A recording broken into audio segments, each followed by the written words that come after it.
Rap music, and drill music in particular, is often misrepresented, and its popularity in the UK. It's something that comes from Chicago, but its popularity here in the UK is often misunderstood because of its raw and confrontational style.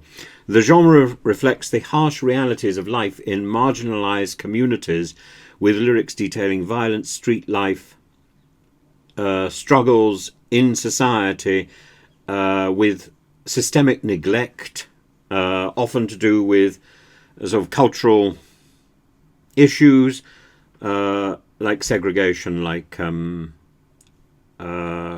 language, like different traditions. And critics often focus on explicit lyrics or explicit performances which accompany these lyrics and music videos without understanding or contextualizing the social economic backdrop that shapes this music. The media frequently demonizes drill music, associating it directly with street violence and with crime. And the portrayal overlooks the fact that drill serves as a voice for disenfranchised youth, expressing their frustrations, their experiences. Artists like Kenny Allstar argue that drill is a way for young people to cope with their environment and communicate their reality. And the genre's critics fail to recognise it as a symptom of a broader social issue rather than a cause of violence, and they fail to recognise its artistic merits, which are significant. So Kenny Allstar is a DJ and producer who's been pivotal in promoting drill music through platforms like One Extra and his Mad About Bars series, and he supports the idea that drill provides an outlet for young people to express their frustrations and to seek a form of escape from their challenging environment. K-Trap, Zone 2, Big Nasty, the two Bunny mix track, for example. Performers who are prominent in the drill scene, known for their vivid lyrics, their energetic performances. I may be misrepresenting some of these people as being in drill when they're not really. The shades of identity are quite ambiguous, but the rap genre contributes to a discussion about the place of art in political and social discussion, and it's about its cultural impact, and it's about, you don't criticize Shakespeare because he has murders on stage. You shouldn't be criticizing drill because they kick a television in. And this brings me to Marco from Albania, who's an emerging figure who is interesting for his raw storytelling and his personal experiences in music. And he put out a video about a year ago, maybe a little bit earlier than that, and I did a video myself. I did a piece about his video where he kicks in a television screen, and I think I contextualize it quite clearly. It's been referenced by somebody in the comment section, so I want to play the whole of the video as I put out, and I hope you appreciate the context and the points that I was making and the points that I think Marco was making, and I'll come back at the end and make a few more comments so that it's clear, because I think you also have to put this into the context of people like Jim Stokely, who've been stirring up controversy. Jim Stokely is a commentator, and he said that UK drill rappers should be treated like terrorists, arguing that their music invites violence. It doesn't. It's an extreme viewpoint that has widely been criticised for failing to address the root causes of the issues reflected in drill, and for unfairly targeting artists who use their music and their music videos to express their lived experience. In the context of Marco, this is the lived experience of the prejudice which was promoted by a senior member of our government against his community, which was here legitimately, and many people in the Albanian community are here legitimately. They're contributing to our economy. They're working hard. They are proud and thoughtful individuals who have embraced our culture. And to hear the Home Secretary pontificating from the comfort of the dispatch box, from the privilege of the dispatch box, and the language that she chose to use was hostile, divisive, and abusive. And she has never apologised. Listen to what I've got to say. This is way back when in a couple of years ago. Here's a bit from an Albanian rapper called Marco, and he's made a bit of a name for himself. Here he is with a bit of his rap and his attitude to Suella Braverman. I'm afraid he and I are of one mind here. Which one of you is Marco? Why do you want to know? I was told Marco is in charge. We all want Marco. Marco from Trobuja. We're all from Trobuja. I entirely understand where Marco from Trobuja, this rapper, Albanian rapper, who attacks a television screen showing Suella Braverman. It was actually apparently a £50 TV that he smashed. Well done him. It's a good metaphor. It's a good image. I don't think rappers like Marco are giving his country a bad name. I think it's Suella Braverman who gave his country a bad name. She stood at the dispatch box and screamed, "Invasion!" and has never once tried to explain her statement or to contextualize her statement. And, you know, even Prince Leka, the Crown Prince, complained about the all-inclusive implications of what she was saying and the way that she has criticized a nation that whose people have come to the UK, who have paid tax, have contributed wholesomely to our country and to our culture. It's an attack. I think it's a racist attack, and I think it's completely abhorrent. And having failed to make that attack hit, she has now moved on to other people, to the Pakistani community. How many different communities is she going to abuse before she finally loses office?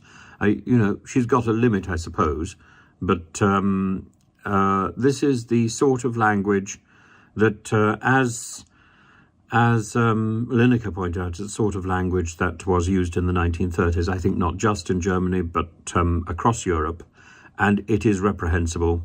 We've been here before, we've done this before, we know it's wrong, we know it has to change.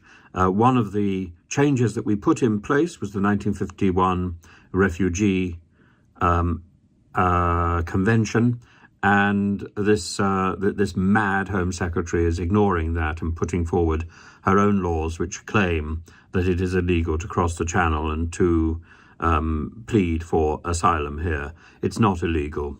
This is a law that I don't think will stand up internationally, and I don't think that our judges will actually fully support that law. The law is nonsensical because it defies our international agreements, which are greater, frankly, than any knee-jerk laws that haven't been properly thought through. And the one she's putting through at the moment, the illegal immigration law, is the same sort of nonsense. It hasn't been properly thought through, and she clearly hasn't done due diligence with respect to Rwanda. I am pleased to see that the British government is now cooperating a lot more with Albania and beginning to respond to the Albanian requests for support. It's still not doing exactly what Albania has requested. It should listen a little bit more to Edi Rama, and more listening and less thumping would get everybody a long way. Meanwhile, well done to Marco. So smashing a television screen is clearly a metaphor. I think I make that very I make that very clear. I also refer to the television set, which was £50. It's a stunt within a music video, and I suppose in some ways it sort of reflects the exploding television channels and the exploding furniture that you see on American TV shows in the title sequences, and the political program, the program about the lawyers. I can't remember what it's called now, but the hostility and the misunderstanding of rap, down to teachers like Sean Holmes. Drill should be banned. It's better for people who want to express their frustration to do so through art and through music than to run around the place destroying Barclays banks or gluing themselves to the road. Is it not? It's better to be creative, to channel your frustration into creativity. I absolutely endorse Marco's video, and his frustration with the Home Secretary is thoroughly understandable. As I say, she's never apologised, she's never explained, and the Albanian community remains hurt by her hostility. David Cameron went over to Albania and was poised to sort out a lot of the diplomatic mess that she had created, and he was called back because of the election that Rishi Sunak suddenly announced. I'm sure that Cameron was not informed about that beforehand, because I think Cameron, like me, would have seen the significance and the importance of repairing the damage done by stupid ministers. Suella Braverman, utterly stupid, and I think deeply wrong. And I think also, as I've said in the past, her words are evil and divisive and fundamentally racist. That is evil. That is wrong, and that must be condemned without reservation. Somebody's pointed out that I suggested that Farage was an affable fellow, was essentially not a bad man, and they've pointed me to a blog which is written by somebody who was at school with him. Well, I also know people who were at school with him. They were also appalled by his behaviour and his striding around and the and his Nazi-toned comments. But people have a youth, and they grow up, and I think Farage, for the most part, has grown up. I wish that he was a little bit more proactive in condemning the stupidity of the people who are in the parties that he leads. He was very reluctant to do that with UKIP, and he seems reluctant to do that with Reform. He is very tolerant of people's appalling comments. Maybe that's because he still shares them. I think not. I think it's simply because he is indifferent to anybody but himself. I think it's because he is ultimately self-obsessed. That's not necessarily something that makes somebody a bad man. But I think if he were to start emitting racist comments, divisive comments, in the form that Suella Braverman did, then I would be only too ready to say that he is a bad man, that he is evil. At the moment, I hold off against that, and I think it's racism and intolerance from a position of power that makes somebody evil.